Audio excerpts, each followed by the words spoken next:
یورپی ملک اسپین کے شہر ویلنسیا کے علاقے مسلاتا میں دعوت اسلامی کے تحت قائم مدنی مرکز فیضان مدینہ میں شعبہ مدرسۃ المدینہ کے تحت اجتماعی تقسیم اسناد منعقد کیا گیا، جس میں مدرسۃ المدینہ کے اساتذہ کرام و طلبہ کرام اور ان کے سرپرستوں سمیت مختلف شعبہ زندگی سے وابستہ کاروباری حضرات و بزنس مین اور عاشقان رسول نے شرکت کی۔ اجتماع کا باقاعدہ آغاز تلاوت قرآن پاک اور نعت رسول مقبول سے کیا گیا، جبکہ نگران یورپی یونین ریجن نے سنت و بھرا بیان کیا اور نیکی کی دعوت دیتے ہوئے شرکائے اجتماع کو گناہوں سے بچنے اور نیک اعمال کرنے کی ترغیب دلائی۔ دوران اجتماع مدرسۃ المدینہ کے بچوں نے مقامی زبان میں بیانات کیے اور دعائیں بھی سنائی۔ عاشقان مصطفیٰ کی دعوت اسلامی دین ہے سب کو سکھاتی، دعوت اسلامی امت کی ہے خیر خواہی، دعوت اسلامی۔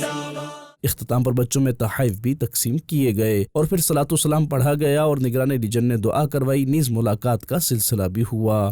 دعوت اسلامی ہے یہ، دعوت اسلامی ہے۔